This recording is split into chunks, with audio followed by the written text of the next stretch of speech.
Film शुरू होती है और हम एक स्कूल बस के अंदर एम्बर नाम की छोटी लड़की को देखते हैं जो ड्राइंग बना रही होती है। अगली सीट पर बैठा लड़का जो उसका दोस्त है जो उसे तंग भी करता है उसके हाथ से ड्राइंग छीन लेता है, लेकिन उसे देखकर डर गया। फिर टीचर एम्बर के डैड को स्कूल बुलाती ताकि वो भी अपनी बेटी की ड्राइंग देख सके, जो देखकर डैड भी काफी हैरान रह जाते हैं क्योंकि ड्राइंग में एक मॉन्स्टर एक इंसान को चाकू मार रहा होता है। बाद में स्कूल की काउंसलर एम्बर को बुलाती है ताकि वो उसके इमोशंस फीलिंग्स यानी जो उसके जज्बात है उनके बारे में बात कर सके। एम्बर बताती है कि मैंने ये ड्राइंग अपने उस दोस्त को सोचकर बनाई थी जिसने मुझसे बस में ड्राइंग को छीना था, क्योंकि अब हालांकि वो मेरा दोस्त है लेकिन हमेशा तंग करता रहता है। ये सुनकर काउंसलर जवाब देती है कि इस तरह की डार्क फीलिंग्स आना नॉर्मल है और उनको ड्राइंग की सूरत में बना देना बेहतर है बजाय कि इंसान असल में ऐसा कुछ कर गुजरे। फिर काउंसलर उसे जाने देती है लेकिन एम्बर अपनी अजीब नोटबुक वहीं छोड़ देती है। दोपहर में एम्बर का भाई जिसका नाम जैक है वो जंगल में घूम रहा होता है, उसके पास मोबाइल भी। अचानक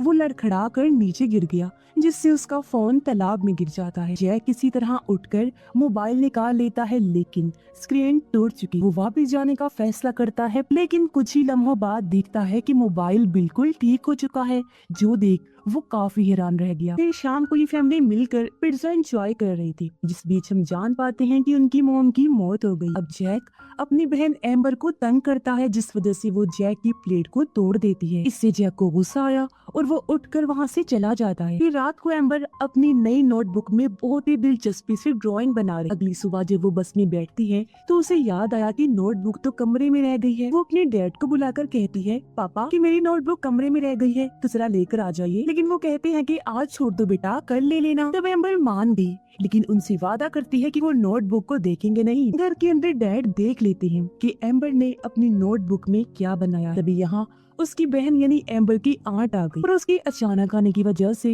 डैड डर जाते हैं। फिर दोनों बात करते हैं कि घर बेच देना चाहिए, लेकिन आंट जानती है कि एम्बर के डैड इस फैसले पर पक्के नहीं है, इसीलिए वो उनसे कहती है कि जब भी लोग घर देखने आए खरीदने के लिए यानी कि बायर्स, तो तुम बाहर ही रहना और अगर उनके सामने आओ तो चुप रहना। डैड कार के अंदर होता है, उसके दिल में अभी भी नोटबुक को लेकर सोचे लेकिन वो उसे साइड पर रख देता है। कुछ देर बाद गलती से उसे कॉफी गिर जाती है। वो जल्दी से साफ करने लगा और भागकर घर के अंदर आ जाता है।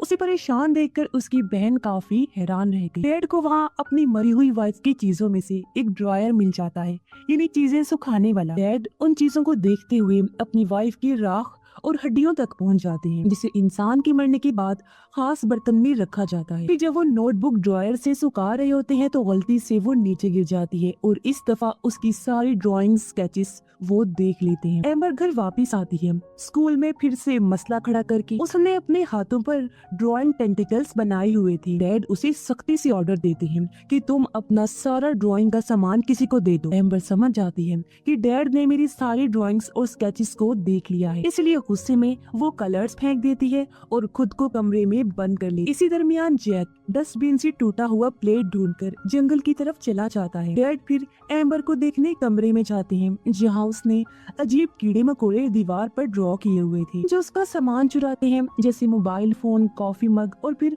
उसके जिस्म के हिस्से भी। कुछ देर बाद डैड एम्बर के साथ घर से बाहर होते हैं क्योंकि उनकी बहन घर के अंदर बायर के साथ बिजी होती है। डैड एम्बर से कहते हैं कि तुम पहले बहुत खूबसूरत चीजें ड्रॉ करती। एम्बर जवाब देती है लेकिन फिर भी आप हमेशा उन्हें फेंक दिया करती। ये सुनकर डैड फौरन घर के अंदर गए और एक बॉक्स लेकर बाहर आते हैं जिसमें एम्बर की सारी ड्राइंग्स होती हैं जो उसने कभी अपने डैड के लिए बनाई। एम्बर ये देखकर समझ जाती है और डैड को अपनी नई खौफनाक ड्राइंग दिखाती है जिससे वो थोड़ा घबरा गई, लेकिन फिर उसके पुराने ड्राइंग्स में से एक को निकाल कर नोटबुक में चिपका देते हैं और कहते हैं कि तुम्हें अच्छी चीजें भी बुरी चीजों के साथ रखनी चाहिए। एम्बर फिर भी उसे थोड़ा और क्रीपी सा अजीब सा बना देती है जिसमें वो नीले रंग का बड़ा सा मॉन्स्टर बनाती है। उसका कहना था कि मैंने इस तरह के और भी बहुत सारे मॉन्स्टर्स क्रिएचर्स बनाए हुए हैं जिन सबको आइडल्स कहते हैं। उधर जैक घर लौट आता है और जो टूटी हुई प्लेट वो जंगल में तालाब के पास लेकर गया था वो ठीक हो गई होती है। तभी उसके जहन में अजीब ख्याल आया कि अपनी माँ की राख तालाब में ले जाऊं। एम्बर उसे निकलते हुए देख लेती है और नोटबुक लेकर उसके पीछे चली जाती है। अचानक पीछे से आकर जैक को डरा देती है और बॉक्स छीनने की कोशिश करती है। जिस बीच नोटबुक तालाब में गिर गई। जैक एक स्टिक से उसे निकालता है लेकिन पानी अजीब सी आवाजें करता है। दोनों घबराकर भागते हैं और एम्बर जैक को दिखाती है कि नोटबुक की सारी ड्राइंग्स मिट चुकी हैं। तभी उन्हें जंगल से गुर्राने की आवाज सुनाई देती है। तब जैक एम्बर को कहता है कि इस बारे में डैड को कुछ मत बताना प्लीज, और खुद भाग जाता। सुबह एक शॉपकीपर अपनी शॉप में आई और देखती है कि सारी ड्राइंग की बुक्स और कलर्स इधर उधर फैले हुए हैं। उसका कोवर्कर भी यहाँ था जो पुलिस को कॉल करने लगता है। लेकिन तभी पीछे से कुछ अजीब सी चीज आ जाती है जिसे देखकर फीमेल शॉपकीपर वहाँ से भाग गई और जब लड़के ने उसे देखा वो भी फौरन डरते हुए भाग जाता। ये दरअसल एक क्रिएचर था जो टेबल पर पड़ी हुडी को उठाकर खुद पहन लेता है। घर पर डैड जैक को नींद से उठाने लगे लेकिन वो पहले ही जागा हुआ था और थोड़ा घबराया भी हुआ। तभी डैड को पता चला कि एम्बर अलमारी के अंदर सोती रही। एम्बर बताती है कि पूरी रात कोई खिड़की पर टैप टैप करता रहा। डैड चेक करते हैं तो शीशे पर जगह जगह पीले रंग की कोई चीज लगी हुई थी। डैड सोचते हैं कि जरूर परिंदे ने कुछ किया होगा और इग्नोर कर देते हैं। जैक फिर एम्बर से कहता है कि मैं तुम्हें सब कुछ बताऊंगा लेकिन तुम्हें बस चुप रहना होगा। तब उनकी ये बात डैड भी सुन लेते हैं। जब बस आती है तो डैड जैक को रोकते हुए कहते हैं कि अगर कोई बात परेशान कर रही है तो तुम मुझे हमेशा बता सकती हो बेटा। तब जैक उन्हें तालाब के बारे में बताता है और कहता है कि उसमें जो चीज भी जाती है वो जिंदा हो जाती है। एम्बर की स्केच बुक भी उसमें गिर गई थी इसीलिए उसकी ड्राइंग्स की सारी चीजें जैसे कि क्रिएचर, मॉन्स्टर्स और उसमें जो जो हो रहा है सब जिंदा हो गई हैं। डैड चिढ़ गए लेकिन जैक प्लेट वाली बात बताता है। फिर भी डैड यकीन नहीं करते और उसे बस में जाने के लिए। डैड जब विंडो साफ कर रही होती है तो उन्हें जंगल से कुछ अजीब आवाजें सुनाई देती हैं। वो घर के अंदर आए और देखते हैं कि उनका कॉफी मग गायब है। इस दौरान उसकी बहन घर साफ कर रही होती है और देख लेती है कि उसने जानबूझकर अपनी वाइफ की सारी तस्वीरें दीवार से उतार दी। इसके बाद डैड जब सामान लेकर बाहर आते हैं तो उन्हें टूटी हुई प्लेट बिल्कुल ठीक मिलती है। बस के अंदर एम्बर अपने भाई जैक से गुर्राने वाली आवाज के बारे में पूछती रहती है और उसका दोस्त उनकी बातें छुप कर सुनते रहता है। थोड़ी देर बाद बस रुकती है क्योंकि रास्ते में एक खराब गाड़ी खड़ी जिसके आसपास नीले रंग का लिक्विड बिखरा पड़ा होता है। और अब एम्बर आखिरकार उड़ते हुए क्रेयॉन्स नोटिस करती है। इन्हें ड्राइंग्स को रंगीन बनाने वाले कलर्स। इतनी ही देर में साइड से एक खौफनाक गुर्राने की आवाज आती है और तभी बस के पास से पहले एक नीला पाँव बाहर निकलता है और फिर दूसरा और फिर धीरे धीरे एम्बर का बनाया हुआ नीला लंबा सा मॉन्स्टर बाहर आ जाता है। वो अजीब सी आवाजें निकालता है इसलिए ड्राइवर फौरन बस तेज चलाने लगता है। क्रिएचर उनका पीछा करने लगा इसलिए बस उस खराब गाड़ी से टकरा जाती है और पास के खेतों में घुस जाती है। सारे स्टूडेंट्स ठीक थे लेकिन उन्हें यकीन होता है कि ड्राइवर मर चुका है और तभी मॉन्स्टर बस के पीछे आ पहुंचता है। सब बच्चे सीट्स के नीचे छुप जाते हैं। एम्बर जैक को कहती है कि बस का हॉर्न बजाने से ये जाग गया है, इसे फिर से सुलाना होगा और इसे म्यूजिक सुला सकता है। जैक ड्राइवर का फोन लेने की कोशिश करता है लेकिन मॉन्स्टर बस तोड़कर अंदर घुस जाता है। वो जैक को पकड़कर बाहर खींचने लगता है मगर अचानक लड़खड़ाता हुआ नीचे गिर पड़ा और नींद में सो जाता क्योंकि एक स्टूडेंट जिसके पास आईपॉड था उसने म्यूजिक चला दिया था। सब बच्चे बस से निकलकर भाग जाते हैं। जैसे ही जैक निकलने लगा वो म्यूजिक खत्म हो जाता है और अगला गाना बहुत स्लो था इसलिए फौरन फिर से मॉन्स्टर जाग जाता है और सब बच्चे भागने लगे। उसी वक्त डैड की कार के रेडियो पर स्कूल से कुछ सिग्नल्स आते हैं लेकिन मैसेज ठीक से सुनाई नहीं देता। ये मैसेज दरअसल इन मॉन्स्टर्स के बारे में ही था। तो वो फौरन घर के अंदर आई और अपना फोन ढूंढने लगती हैं। उन्हें फ्लोर पर कलर्स बिखरे मिलते हैं जो अलमारी तक जा रहे थे। जब वो अलमारी खोलते हैं तो उन्हें अपना फोन और कॉफी मग मिल जाता है। मग के पीछे एक अजीब सी बॉल लगी हुई। ये भी एक क्रिएचर था जो अचानक डैड पर जंप करता है लेकिन डैड मुश्किल से उसे उछालकर गिराते हैं और उस पर प्लेट मारकर उसे खत्म कर देते हैं। दूसरी तरफ चार बच्चे जंगल से निकलकर दौड़ते हैं लेकिन एम्बर अचानक रुक जाती है क्योंकि उन्होंने उसके तंग करने वाले दोस्त को अकेला छोड़ दिया और एम्बर ने अपने स्केचेस में ज्यादा मॉन्स्टर्स ऐसे बनाए थे जो खास तौर पर उसके दोस्त पर हमला कर जंगल में उसकी दोस्त का सामना अजीब येलो एंड ग्रीन क्रिएचर से होता है। लड़का उसे भगाने की कोशिश करता है, लेकिन क्रिएचर अपने सर से बड़े बड़े कई सारे सींग निकाल कर चमकने लगा, ग्लो करने लगा और साथ ही आवाजें भी निकाल रहा था। तभी पीछे से एक बड़ा सा मॉन्स्टर निकलकर उसके सामने आ जाता है। उसने अपना बड़ा सा मुंह खोला और हमला कर देता है, लेकिन इस हमले में वो पूरी तरह नाकाम हो गया। एम्बर के दोस्त को लगा कि शायद ये मॉन्स्टर अंधा है, लेकिन एक बार फिर मॉन्स्टर ने उठकर अपना एंगल ठीक किया और उसका अगला वार बिल्कुल सही डायरेक्शन में होना था और उसके हमला करने से पहले उसकी दोस्त आकर उसे बचा ली। वो ग्लोइंग क्रिएचर अभी भी वहाँ होता है, अजीब हरकतें कर रहा था। जैक उसे उठाता है और तालाब भी धो देता है, जिससे वो पूरी तरह खत्म हो गया। ये होते ही वो बड़ा वाला मॉन्स्टर भी खुद ही वहाँ से जाने लगता है, क्योंकि एम्बर ने इन दोनों को एक साथ बनाया था। अगर एक नहीं रहा तो दूसरा भी कुछ नहीं। डैड और उनकी बहन भी उस जगह पहुंचे जहाँ एक्सीडेंट हुआ था। उन्हें पता चला कि ड्राइवर और बाकी बच्चे तो सही हैं, लेकिन जैक, एम्बर और उसका दोस्त गायब हैं। वो दोनों सोचते हैं कि शायद वो घर गए होंगे, इसलिए वो भी घर की तरफ निकल पड़े। अब हुडी वाला मॉन्स्टर भी तालाब तक पहुंच जाता है, जहां उसके पास ड्राइंग का सारा सामान भी था और अब वो खुद वहां बैठकर स्केचिंग करना शुरू कर देता है। रास्ते में डैड अपनी बहन को इन मॉन्स्टर्स यानी आइडल्स के बारे में बताते हैं, जैसा उनको एम्बर ने बताया था, लेकिन उनकी बहन का जाहिर है इस बात पर यकीन करना थोड़ा मुश्किल था। तभी रोड के बीच में एक बिल्ली अचानक से उनकी गाड़ी के सामने आ जाती है, इसीलिए डैड ने गाड़ी को रोक दिया। वो जब उतर कर देखते हैं तो गाड़ी के नीचे कलर बिखरा पड़ा था। तभी वो एम्बर के ड्रॉ की हुई बिल्ली को भी देखते हैं, जो उनकी गाड़ी के ऊपर बैठी हुई। डैड की बहन को लगा कि ये नॉर्मल बिल्ली है तो उसे पेट समझकर हाथ लगाने वाली होती है, पर अचानक बिल्ली उस फॉर्म में आ जाती है जिसमें उसको ड्रॉ किया गया था। वो अपने बड़े बड़े रंगीन पंख निकाल कर उनके ऊपर भी कलर फेंक देती है, फिर चुपचाप साइड में जाकर बैठ जाती है।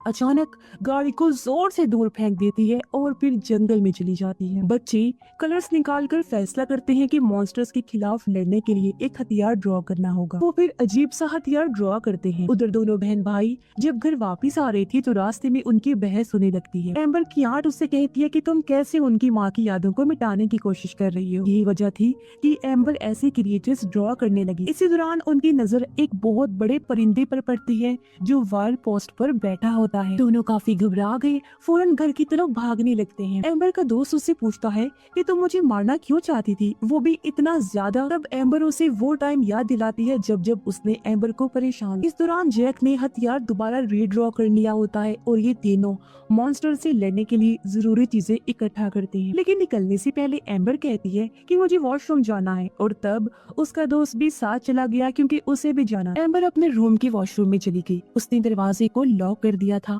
उसका दोस्त बार बार उसके डोर पर नॉक करता है।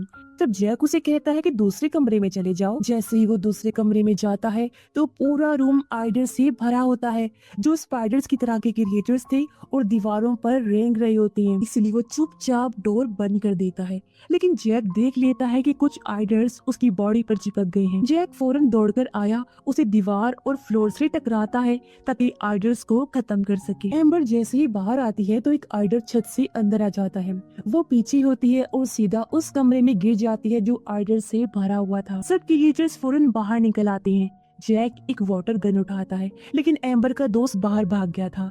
जैक जितने हो सकते थे उतने आइडल्स मारने लगता है। एम्बर किसी तरह बाथरूम में घुसकर बार टब तक पहुंचती है और पानी चला देती है, जिससे क्रिएचर्स धुलकर बह जाते हैं। लेकिन बाहर अभी भी बहुत सारे आइडल्स दरवाजा तोड़कर अंदर आने की कोशिश कर रहे होते हैं। जैक सोचता है कि खिड़की तोड़कर निकल जाऊं।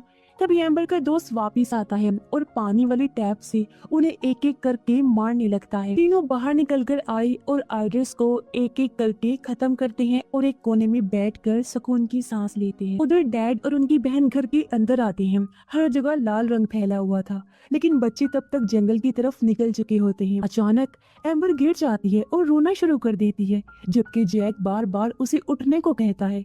तब एम्बर गुस्से में कहती है कि तुम हमेशा मुझे परेशान करते रहते हो। एम्बर की आंट पुलिस को कॉल करती है और फिर से एम्बर की माँ का जिक्र करती है। वो कहती है कि असल में एम्बर सही है, जो अपने असली जज्बात छुपाने की बजाय उन्हें सामने ला रही है इन मॉन्स्टर क्रिएचर्स के रूप में। तभी उन्हें खिड़की पर टैप टैप की आवाज सुनाई देती है। जब वो चेक करते हैं तो देखते हैं कि ड्रॉ की हुई बटरफ्लाई अपने पंख हिला रही है और तभी बटरफ्लाई उड़ जाती है और वो उसका पीछा करने का फैसला करती है। जैक जंगल में अपने घर का बहुत सारा सामान देखता है जिस पर रंग लगा हुआ था और ये सारा सामान आइडर्स चुरा कर लाए थे। ये वही सामान है जो गायब हो गया था। ये सारा कुछ एक स्वीट सी प्यारी सी पेंटिंग के पास रखा हुआ था, वो पेंटिंग जो एम्बर ने बचपन में बनाई। वहाँ जैक को एम्बर की और ड्राइंग्स मिलती हैं और वो तलवार वाली ड्राइंग उठाता है। आगे जाकर उसका सामना हुडी मॉन्स्टर से होता है जो तालाब के किनारे बैठा हुआ अभी भी ड्राइंग बना रहा था। वो मॉन्स्टर एक और डीमन ड्रॉ करता है और उसे तालाब में गिरा देता है। जैक भी फैसला करता है कि मैं भी हथियार वाली ड्राइंग पानी में फेंकूंगा,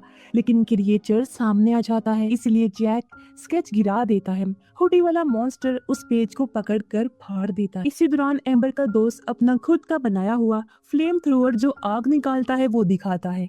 वो फैसला करते हैं कि मॉन्स्टर को तालाब से दूर ले जाएंगे और एम्बर का दोस्त उसका ध्यान भटकाने की कोशिश करता है। वो मॉन्स्टर पर हमला करने ही वाला था कि तभी अचानक और भी क्रीपी स्केचेस वाले मॉन्स्टर जिंदा होकर सामने आ जाते हैं। जब उसे वहाँ से भागना पड़ता है, वो एक टेंट के अंदर छुप जाता है। जो मॉन्स्टर एम्बर और जैक पर अटैक करता है तो जैक फ्लेम थ्रोअर चला देता है, लेकिन आइडर्स टेंट के अंदर घुस जाते हैं, हंगामा मचा देते हैं और मॉन्स्टर्स को अलर्ट कर देते हैं। बड़ा मॉन्स्टर टेंट को खींचकर दूर फेंक देता है। वो एम्बर की दोस्त पर अटैक करने ही वाला होता है, तभी डैड और उसकी बहन वहाँ पहुंचकर उस क्रिएचर को मार देते हैं और इस तरह एम्बर की दोस्त की जान बच जाती है। जैक मॉन्स्टर को रोके हुए था, जबकि एम्बर कुछ ऐसा ड्रॉ करने लगती है जिससे उनका बचाव हो सके, लेकिन इस दफा पेन काम ही नहीं करता। मॉन्स्टर जैक पर काबू पा लेता है और अपनी लंबी जुबान से उसका गला घोटने की कोशिश करता है। तब एम्बर दिमाग लगाकर अपने टेंटिकल्स को जिंदा कर लेती है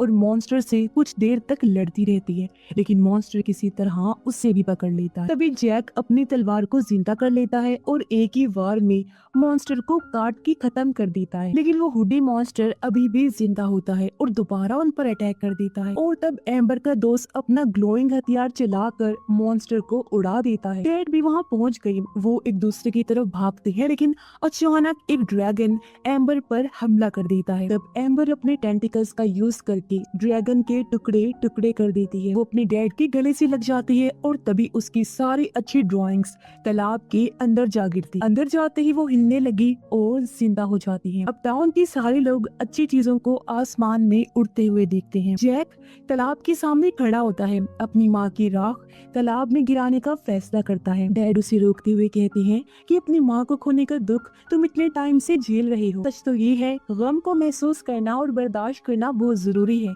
इससे इंसान बहादुर बनता है। मगर जैक ने बॉक्स तोड़ दिया था जिससे राख और हड्डियां पानी में गिर चुकी होती हैं। मगर जब कुछ नहीं हुआ तो डैड उसे गले लगाकर कहते हैं, इट्स ओके बेटा, टेंशन न लो, रिलैक्स रहो, मैं हूँ ना, मैं तुम्हारा बाप भी हूँ और माँ। एम्बर भी उन दोनों के साथ शामिल हो जाती है, अपने टेंटिकल्स फैलाकर उनको कवर कर लेती है। फिर हम कुछ टाइम की बात का सीन देखते हैं जहाँ वो लोग अपने घर पर थे और अपनी नॉर्मल जिंदगी दोबारा शुरू करते। टाउन भी धीरे धीरे नॉर्मल हो जाता है, जैसे कुछ हुआ ही ना हो। और इसी के साथ ये फिल्म इधर ही खत्म हो जाती है।